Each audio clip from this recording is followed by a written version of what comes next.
नमस्कार प्रेक्षकांनो, स्वागत आहे तुमचं. आज आपण तू हि रे माझा मित्र या मालिकेचे इंटरेस्टिंग असे रिव्ह्यू ऐकत आहोत.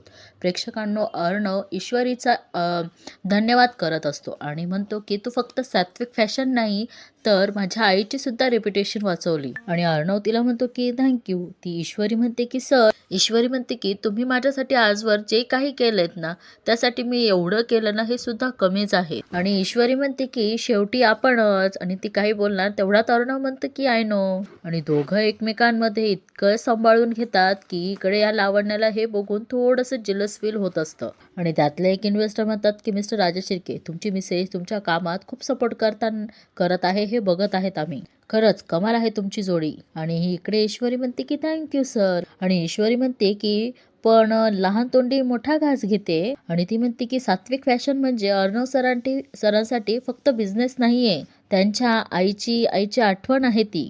ते किती मेहनत करतात हे तुम्ही सर्वांनी बघितलंच आहे. आणि ईश्वरी म्हणते की मी तुम्हाला रिक्वेस्ट करते, यापुढे त्यांच्यावर कधीच असा अविश्वास नका दाखवू प्लीज. बघा प्रेक्षकांनो, इकडे लावण्य आता तोंडावर पडलेली आहेत आणि आता खूप मज्जा येते तिचा तो चेहरा बघून. प्रेक्षकांनो, वा वा वा. कसं असतं ना, दुसऱ्यासाठी जेव्हा आपण खड्डा खणतो ना तेव्हा हा विचार करायचा की आपणही त्या खड्ड्यात आधी पडणार आहोत. पण असो. आणि बघा प्रेक्षकांनो, लावण्य तिथनं चिडून निघून जाते आणि ईश्वरी अर्णवला म्हणते की आलेच मी. आणि बघा त्यातला एक इन्व्हेस्टर उठतो आणि अर्णवला म्हणतो की मिस्टर अर्णव राजा शिर्के, सॉरी, मी मगाशी तुमच्याकडनं एक कॉन्ट्रॅक्ट साईन करून घेतलं होतं, आता आम्हाला त्याची गरज वाटतच नाही. Wish you all the best. आणि अर्णव त्यांना थँक्यू म्हणतो आणि तो स्वतः खूप आनंदात असतो. आणि इकडे ही लावण्य खूप संतापलेली असते, तिच्या केबिन मध्ये येते आणि म्हणते की आय विल किल हिम. आणि तेवढं हे ईश्वरी ऐकून घेते. मारून टाकणार आहे मी या ईश्वरीला, एव्हरी सिंगल टाइम. खूप संतापलेली असते, नुसती तोडफोड करत असते. आणि ही म्हणते की प्रत्येक वेळी माझ्या प्लॅनच्या ऍड कसं काय येऊ शकते ही मुलगी, ब्लडी मिडल क्लास गर्ल. आणि बघा ईश्वरी सगळं ऐकलेलं असतं आणि म्हणते की किती तो राग. आणि बघा ईश्वरी तिच्या समोर येते आणि म्हणते की माझ्याकडे आहे तुमच्या प्रश्नाचं उत्तर. ती म्हणते की तुमचे प्लॅन्स कधीच कामयाब होत नाही कारण तुमची नियत आहे ना वाईट आहे. ईश्वरी म्हणते की मी तुम्हाला म्हटलं होतं सात्विक फॅशनचं आणि अर्णव सरांचं काहीच वाईट होऊ देणार नाही. आणि ही लावण्य चिडते आणि तिला बोट करते आणि म्हणते की तुला तर ना मी. आणि ईश्वरी तिची बोट धरून घेते आणि ईश्वरी म्हणते की शहाणे असाल ना आता तर गप्प बसायचं. ते कुलूप आहेत ना ते तुमच्या तोंडाला लावायचं, समजलंस का? आणि त्यांच्याकडे वाकड्या नजरेने बघण्याचा विचार सुद्धा मनात आणायचा नाही, समजलं ना? क्या स्टाईल आहे प्रेक्षकांनो, वा. अशी चुटक्या वाजवती ना ईश्वरी तिच्या समोर, एकच नंबर. तिची तर आधीच टरकलेली दिसते आहेत, पण असो. आणि ती चुटक्या वाजून म्हणते की चावी. आणि ईश्वरी परत दुसऱ्यांदा म्हणते की चावी. आणि ही लावण्य संतापून ती चावी काढते आणि तिच्या हातात टेकवते. आणि बघा प्रेक्षकांनो, आता ईश्वरी ते लागलेलं टाळं असतं ना ते खोलत असते, पण इकडे या लावण्याचा जीव असा खालीवर होत असतो. आणि इकडे ईश्वरी थोडी घाईवरून जाते की सात्विक फॅशन म्हणजे तिचाही आपल्याला माहिती आहेत ना की ती किती इमोशनल आहेत ते. आणि ही लावण्याला अजून संताप होतो. आणि इकडे ईश्वरी लावण्याकडे बघते आणि ईश्वरी ते कुलूप आणि चावी असते ना ते त्या लावण्याच्या हातात टेकवते. आणि ईश्वरी म्हणते की अर्णव सर या कंपनीचे सीईओ आहेत. कोण आहेत? सीईओ. आणि ईश्वरी म्हणते की आणि तुम्ही. ती पुढे बोलणार आणि ईश्वरी म्हणते की अवकातीत राहायचं हा. आणि इकडे लावण्य चिडते आणि म्हणते की यू.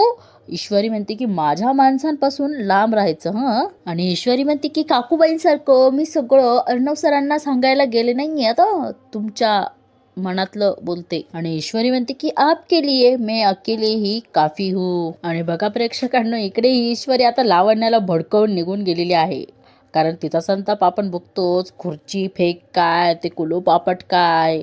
बघा प्रेक्षकांनो, आता हे दोघंही घरी आलेले असतात आणि इकडे Ishwari grateful for you, thank you so much, तू जे काही केलंस ते. तेवढ्यात ईश्वरी म्हणते की सर आता थँक्यू म्हणून मला तुम्ही शर्मिंदा करणार आहेत का? तरी अर्णव म्हणतो की but still thank you so much. आणि इकडे ईश्वरी हसते. ईश्वरी म्हणते की बरं आता एवढं थँक्यू म्हणतात आहात तर एक सांगू का? ईश्वरी म्हणते, अर्णव म्हणतो की बोल ना. ईश्वरी म्हणते की सर सिर्फ थँक्यू से काम नाही चलेगा हा. अर्णव म्हणते की ऑल राईट, मग बोल तुला काय हवं. ईश्वरी विचार करते आणि म्हणते की एक बढियाचं सेलिब्रेशन. आणि अर्णव म्हणतो की तू एक काम कर, 5 स्टार हॉटेलमधून तुला जे काय मागवायचं ना ते सगळं ऑर्डर कर. ईश्वरी म्हणते की एक मिनिट. ईश्वरी म्हणते की अहो सर, लगेच 5 स्टार हॉटेल पर्यंत पोहोचण्याची काही गरज नाहीये. प्रत्येक सेलिब्रेशनसाठी 5 स्टार हॉटेलची काही गरज नसते हो. अर्णव म्हणतो की ऑल राईट मग काय करायचं आहे तुला. ईश्वरी म्हणते की आपण सगळ्यांनी गरमागरम बुट्टा खाऊन सेलिब्रेशन करूयात, चालेल. आणि अर्णव म्हणतो की बुट्टा, मी सिंदोर ASR तुला ट्रीट देतोय आणि तुला बुट्टा खायचा आहे.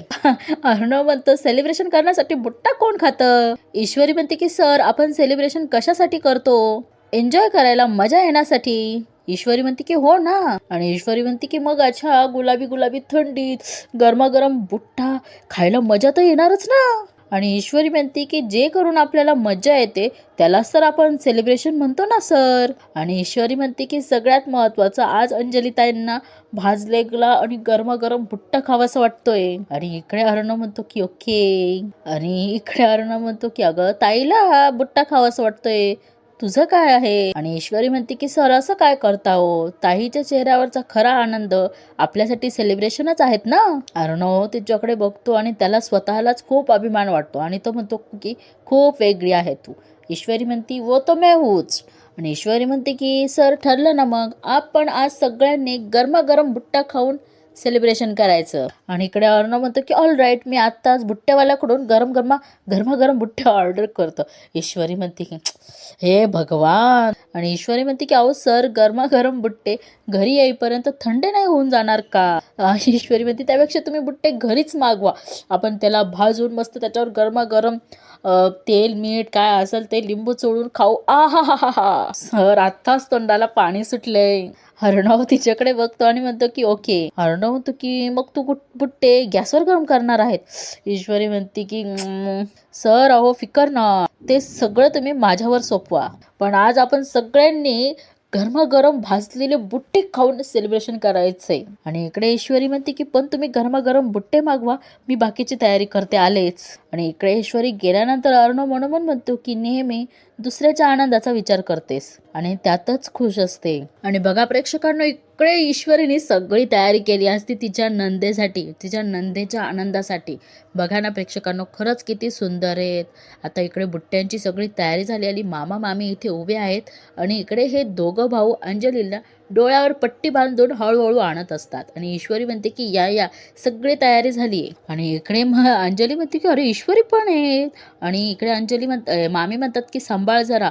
अरे ईश्वरी, अंजली म्हणते की सगळेच आलेत का रे, काय करतायत तुम्ही. ती खूप एक्सायटेड असते प्रेक्षकांनो. आणि प्रेक्षकांनो, इकडे अंजलीसाठी सरप्राईज असतं, त्यामुळे ती म्हणते की अरे आता आलो ना आपण लॉन मध्ये, सांगा तरी काय आहे. आणि ती म्हणते की आता काढा ना पट्टी, मला तर बुट्ट्याच्या वासाने राहवत नाहीये. अंजलीच्या डोळ्यांवरची पट्टी काढल्या जाते आणि ती म्हणते की वाव किती छान आहे ग. आणि ती म्हणते की वा ईश्वरी, तू खरंच खूप ग्रेट आहेस. आणि अंजली म्हणते की माझी इच्छा झाली ना की तू लगेच पुरवतेस, वाव. आणि ईश्वरी म्हणते की अंजली ताई, तुमच्या सगळ्या इच्छा पूर्ण कराव्याच लागणार आहेत ना आता, म्हणजे बाळ कसं एकदम गुटगुटीत होईल. आणि ईश्वरी म्हणते की घ्या गरमागरम बुट्टा, मिरची मसाला सब मारके. आणि अंजलीला खूप आनंद झालेला असतो आणि ती म्हणते की थँक्यू. ईश्वरी म्हणते की हळूहळू खा, गरम आहे ते. मामा म्हणतात की आता पुढचं कणीस भाजून मला द्यायचं बरं का. आणि इकडे अर्णव म्हणतो की मामा, मी लाईन मध्ये उभा आहे, मला द्यायचं पहिलं. आणि आकाश म्हणतो की ओ. आणि आकाश म्हणतो की घरात सगळ्यात लहान मी आहे, त्यामुळे मला त्याचा ॲडव्हान्टेज मी घेणार. आणि इकडे मामा सुद्धा सगळ्यांना बाजूला करतात आणि म्हणतात की नाही सगळ्यात मोठा मी आहे, त्याच्यामुळे सगळ्यात पहिला मान माझा. आणि इकडे अर्णव म्हणतो की मामा तू सगळ्यात मोठा आहे, तू सगळ्यात शेवट खायचं, पहिले मी. आणि ही म्हणते की या कुरिअरचा आणि सप्लायर मी आहे, तर त्यामुळे पहिले मलाच. आता बघा इथे यांच्यामध्ये भांडण चाललंय की कोण पहिले खाणार. आणि इकडे मामा म्हणतात की अरे पांढरे केस मला आहेत तर मला पहिले मिळणार. अरे बाबू, आता कोण काय काय उकरून काढतं माहित नाही, पण मज्जा तर खूपच येणार आहेत प्रेक्षकांनो. ईश्वरी म्हणते की बरं ठीक आहे, सगळ्यांनी थांबा बघू, लाईन मध्ये उभे राहा बरं सगळे. आणि अर्णव म्हणतो की लाईन मध्ये उभे राहा, मी लाईन मध्येच उभे आहोत. आणि ईश्वरी म्हणते की नाही तुम्ही सगळ्यांनी तिथे जाऊन बसा, मी सगळ्यांना तिथेच घेऊन येते. आणि अर्णव म्हणतो की अरे पण लाईन मध्ये उभा आहोत ना आम्ही. ईश्वरी म्हणते की सर आहोत जाओ. आणि सगळेच जण प्रेक्षकांना बसलेले असतात. इकडे त्यांना सगळ्यांना उत्सुकता असते खाण्याची. आणि प्रेक्षकांना माझ्या पण तोंडाला पाणी सुटलंय. तो गरमागरम बुट्टा बघून त्याच्यावरती मीठ मिरची चोळते. बापरे बापरे बापरे बाप.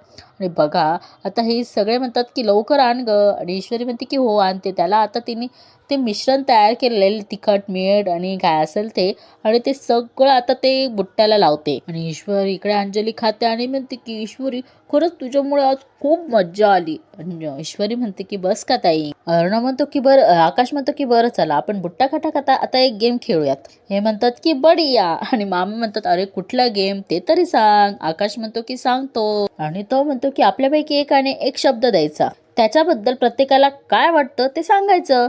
आणि ईश्वरी म्हणते की बढिया बढिया, हा गेम बढिया, आपण खेळूया. आणि ईश्वरी म्हणते की मी पहिला शब्द सांगणार, चालेल. आणि बघा प्रेक्षकांनो इकडे ईश्वरीने सांगितलेलं असतं की पहिला शब्द प्रेम. इकडे अंजली म्हणते की इकडे मामा बुट्टा खट्टा म्हणतात की चांगला शब्द आहे ह. बघा प्रेक्षकांना इकडे ईश्वरी म्हणते की सुरुवात करूया. तेवढ्यात मामा म्हणतात की अंजली तू सांग प्रेम म्हणजे काय. आणि इकडे अंजली म्हणते की प्रेम म्हणजे जीवन. आणि ती म्हणते की आपल्या जीवनात योग्य जोडीदार आला त्यामुळे आपलं जीवन सुंदर होतं, म्हणजे प्रेम म्हणजे जीवन. आणि आकाश म्हणतो ताई गो किती गोड. आणि अर्णव म्हणतो की नाईस. आणि इकडे ईश्वरीला सांगायचं असतं अर्णवला, पण इकडे आकाश म्हणतो की मॉम आता तू सांग. आणि इकडे मामी म्हणतात की प्रेमाबद्दल काय बरं सांगू. मामा टोमणे देतात आणि म्हणतात की कठीण आहेत ना तुझ्यासाठी. मामी म्हणतात की तुम्ही गप्प बसा हं. आणि ती म्हणते की माझ्यासाठी प्रेम म्हणजे आधी स्वतःवर करता आलं पाहिजे आणि मग तो दुसऱ्यावर करतो.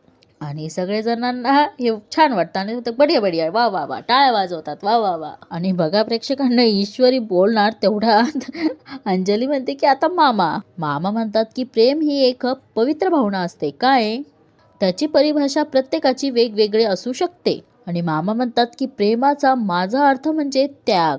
आणि इकडे अर्णव म्हणतो की वाव, मामींनाही हे पटलेलं असतं. आणि इकडे आकाश म्हणतो की वा वा वा, क्या बात आहे क्या बात आहे. आणि इकडे ईश्वरी म्हणते की बरं आता. तेवढ्यात अंजली म्हणते की आकाश. आकाश म्हणतो की सिंपल. आणि बघा प्रेक्षकांनो याला तिचं स्वप्न पडलेलं असतं, म्हणजे कोणाचं नमुचं. आणि तो म्हणतो की प्रेम म्हणजे क्यूट दिसणारी गोड बोलणारी. इकडे मामी त्याच्याकडे बघतच असते, जी रोज स्वप्नात येते ती म्हणजे प्रेम. आणि इकडे अंजली म्हणते की मामी ऐकतेस ना. मामी इथे भडकतात आणि म्हणतात की काय रे कोण येते तुझ्या रोज स्वप्नामध्ये. आणि आकाश म्हणतो की गोड मुलगी. मामी म्हणतात की कोण गोड मुलगी. आकाश म्हणतो गाणारी. इकडे मामी म्हणतात की कोण बोलतोय तू आकाश. मामीला इथं चिडवून देतो आणि म्हणतो की बोल ना. आकाश म्हणतो की ते लेट्स कंटिन्यू द गेम. आणि इकडे मामा म्हणतात की वाचला. आणि इकडे आता अंजली म्हणते की आता तू सांग ईश्वरी प्रेम म्हणजे. आणि ईश्वरी म्हणते की मी नाही, आधी अर्णव सर सांगतील. आणि बघा प्रेक्षकांनो इकडे मामा म्हणतात की सांग बाबा सांग, तिला तुझ्याच तोंडून ऐकायचे. मगापासून बघा प्रेक्षकांनो मामांचं सगळीकडे लक्ष असतं. अर्णव म्हणतो की प्रेम म्हणजे. ईश्वरी म्हणते की बोला ना सर. आणि इकडे ईश्वरी मनोमन म्हणते की सर मैत्री म्हणजेच प्रेम आहेत असं म्हणा ना प्लीज. आणि अर्णव म्हणतो की विश्वास. आणि याचं हे उत्तर ऐकून सगळ्यांना अजीबच वाटत असतं. सगळे चकाकून त्याच्याकडे बघत असतात. आणि अर्णव म्हणतो की फ्रेंडशिपच्या नंतरचं प्रेम, म्हणजे आधी फ्रेंडशिप होते आणि मग प्रेम होतं या. आणि इकडे ईश्वरी पण थोडीशी नर्वस होऊन जाते. आकाश म्हणतो छे काय दादा, मला वाटलं काहीतरी रोमॅन्टिक बोलशील तू. आणि इकडे अंजली म्हणते बघ ना. आणि अर्णव म्हणतो की अरे इम्पॉर्टंट आहेत ना, आधी फ्रेंडशिप मग विश्वास मग प्रेम. आणि इकडे मामी म्हणतात की तुमचा पोरकटपणा चालू दे, मी जाते आतमध्ये शांत बसून खाते. आता अंजली म्हणते की आता ईश्वरी तू सांग प्रेम म्हणजे काय. आणि ईश्वरी म्हणते की प्रेम म्हणजे. आणि मनोमन म्हणते की सांगायचं ना, पण आता सगळ्यांसमोर नाही सांगायचंय, फक्त अर्णव सरांना सांगायचंय. आणि अर्णव म्हणतो की मी सिंदूर बोल. आणि ईश्वरी म्हणते की प्रेम म्हणजे असा एक गेम असतो, त्याची सुरुवात काय त्याचा शेवट काय काहीच नेम नसतो. अरे वा.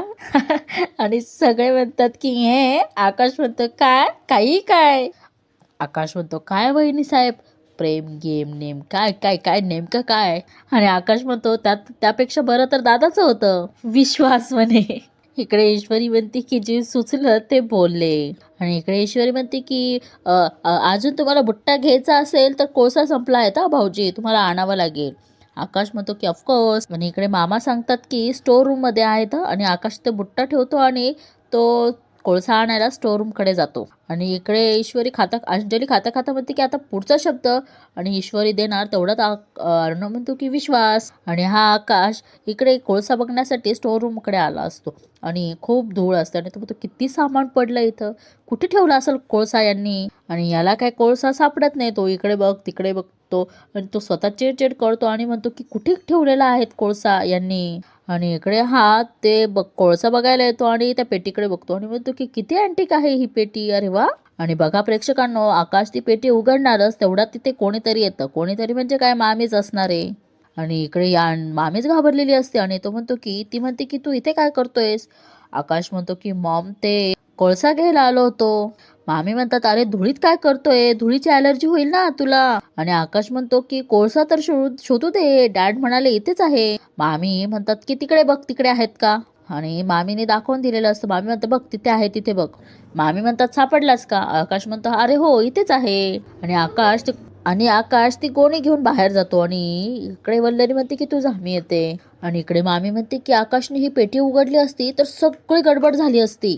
अशी तशी मी कोणाच्या हाती लागू देणार नाहीयेत ही पेटी. आणि ही वल्लरी दरवाजा लावते आणि ती पेटी उघडते तर त्याच्यातनं ते निगेटिव्ह काढते आणि तिने गम आणून त्यामध्ये निगेटिव्ह टाकले आणि ते चिटकवले. आणि ती म्हणते की या कोणाला कळणारच नाहीत की यामध्ये निगेटिव्ह आहेत ते. इकडे मामी म्हणतात की आता कुठलीच रिस्क नाही. माझ्या आयुष्यातलं सगळ्यात मोठं रहस्य आणि त्या ईश्वरीच्या विरोधातलं सगळ्यात मोठं शस्त्र म्हणजे या निगेटिव्ह खूप महत्वाच्या आहेत माझ्यासाठी. बघा प्रेक्षकांना, आता इकडे या मामीचा बी प्लॅन चालूच असतो आणि इकडे सगळेजण बुट्टा खाऊन आता अर्णव आणि ईश्वरी रूम मध्ये आलेले असतात. आणि अर्णव बघतो की ईश्वरीने सगळी तयारी केलेली असते आणि तो म्हणतो की मिसिंदोर तुझा काय तो ओढणीचा पडदा नाहीये. आणि ईश्वरी म्हणते की मी काढून टाकलाय सर तो पडदा. अर्णव म्हणतो की तू खाली झोपणार आहेस का. अर्णव म्हणतो की मिस इंदौर तुला बेडवर अनकम्फर्टेबल वाटतं का, यू कॅन टेल मी. हे घर हे बेडरूम तुझीच आहे, तू प्लीज इरिटेट होऊ नको, मला सांग, यू कॅन टेल मी. पण ईश्वरी म्हणते की सर सर माझं ऐका. आणि ईश्वरी म्हणते की मला नाही गरज वाटत आता पडद्याची. आणि इकडे ईश्वरी सुद्धा लाजते आणि अर्णव त्यापेक्षाही लाजतो. आणि अर्णव तिच्याजवळ जातो आणि म्हणतो की गरज नाही वाटत पडद्याची म्हणजे. आणि ईश्वरी म्हणते की तुम्हीच म्हणालात ना आपण चांगले मित्र आहोत, मैत्री म्हणजे विश्वास. आणि ईश्वरी म्हणते की माझा तुमच्यावर तेवढा विश्वास आहेच सर. अर्णव म्हणतो की थँक्यू माझ्यावर एवढा विश्वास दाखवल्याबद्दल. अर्णव म्हणतो की बाय द वे तू ताईसाठी बुट्टा पार्टी ऑर्गनाईज केली त्यासाठी थँक्यू. ईश्वरी म्हणते की सर अहो ती काय फक्त तुमची ताई नाहीये, माझीही ताई आहेत. आणि ईश्वरी म्हणते की मी जे काही केलंय ना ते ताईंच्या खुशीसाठी केलं आहे. अर्णव म्हणतो की I know miss Indore but. आणि ईश्वरी म्हणते मी खरं सांगू का सर, मी हे सगळं एका चांगल्या माणसाकडून इन्स्पिरेशन घेऊनच करत असते. अर्णव म्हणतो की कोणाकडून. आणि ईश्वरी म्हणते की तुम्ही. अर्णव म्हणतो की मी का. आणि ईश्वरी म्हणते की माझ्याही न कळत तुम्ही माझ्या घरच्यांना आपलंसं मानतात, गुपचूप सगळ्यांना कोणालाच न सांगतात एवढं करतात माझ्या घरच्यांसाठी. ईश्वरी विचारते का. आणि ईश्वरी म्हणते की मला माहितीये तुम्ही हे सगळं का करतात. आणि इकडे ईश्वरी तोंड वळून घेते आणि अर्णव तिच्या मागे असतो. ईश्वरी मागे वळून बघते तर अर्णव पण तिच्याकडे. किती सुंदर सीन आहेत ना प्रेक्षकांनो, किती रोमॅन्टिक सीन आहेत बघा. दोघांच्याही मनात प्रेम आहे एकमेकांविषयी, पण सांगायला दोघेही लाजतात म्हणा की घाबरतात म्हणा, काय असेल त्यांचं त्यांनाच माहिती आहे. आणि इकडे अर्णवला आता ऐकायचंच असतं. ईश्वरी काही सांगत नाही आणि अर्णव म्हणते की मी सिंदूर मी का करतो हे सगळं. आणि ईश्वरी म्हणते की मी फक्त तुमची जिम्मेदारी आहेत म्हणून करतात ना, बरोबर ना. आणि अर्णव म्हणतो की नाही मी सिंदूर तू फक्त माझी जबाबदारी नाहीयेस. आणि इकडे अर्णव पण बोलत नाही, तो म्हणतो की पण. आणि इकडे ईश्वरी मनोमन म्हणते की बोला सर, तुम्हाला ना आज सांगावंच लागेल, किती दिवसाची याच गोष्टीची वाट बघत आहे मी. आणि इकडे ईश्वरी म्हणते की बोला ना सर. आणि बघा प्रेक्षकांनो, आता हे दोघं काही बोलत नाही पण आता मलाच बोलावं लागेल की या मालिकेचे एपिसोड इथे संपलेला आहेत प्रेक्षकांनो. तुम्हाला आजची मालिका कशी वाटली हे नक्की कमेंट करून सांगा आणि चॅनलला सबस्क्राईब करायला मात्र विसरू नका. आता बघूया आपण उद्याच्या भागामध्ये काय दाखवलेलं आहे ते. आणि इकडे ईश्वरी म्हणते की सर एक सांगू का?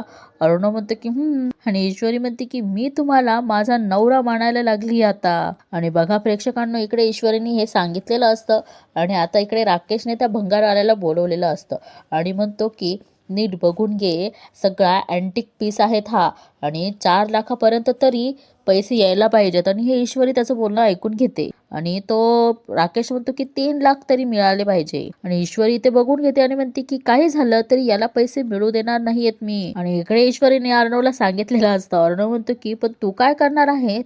ईश्वरी म्हणते की बघाच तुम्ही. आणि तो भंगारवाला हिने सगळं बाहेर आलेली असते बहुतेक आणि हिने काहीतरी सांगितलं असतं की आम्हाला पैसे नकोय, म्हणून तो म्हणतोय की खरंच तुम्हाला पैसे नको याचे? आणि ईश्वरी म्हणते की आम्हाला पैसे नकोय कारण आम्ही वस्तू दान करतोय. बघा प्रेक्षकांना,